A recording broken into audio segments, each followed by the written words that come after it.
আচ্ছা একটু হেঁটে দেখাও না। মনটা চাইতেছে তোর এই জুতাটা খুলে তোর মুখে ইচ্ছা মতো পিটাই। অবাক হচ্ছ?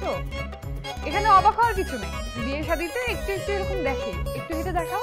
আমার মেয়ে ঠিকই বলেছে, একটু হেঁটে দেখান না। আমি মোট একটু হেঁটে দেখা।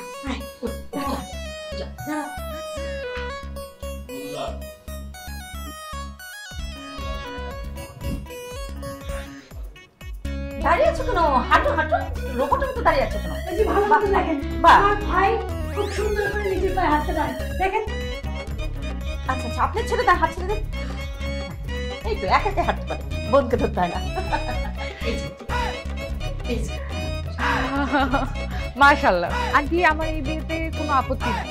আপনাদের যদি প্রবলেম না থাকে তাহলে আমরা বিয়ের ডেটটা ফিক্সড করে ফেলি। আলহামদুলিল্লাহ আলহামদুলিল্লাহ, আমাদের কোনো আপত্তি নাই, কোনো আপত্তি নেই। আপনি আমার ছেলেকে পছন্দ করছেন, এটা অনেক খুশি। আর ইফ ইউ ডোন্ট মাইন্ড, আমি কি ওকে নিয়ে আলাদা রুমে কথা বলতে পারি? অবশ্যই, সারা জীবনের ব্যাপার, কথা তো বলতে হবে। আমি নিয়ে যাই, আপনি আসেন। না না আপু, আপনার দরকার নেই, আমি যাই, আমাদের পার্সোনাল কথা তো। আচ্ছা মা,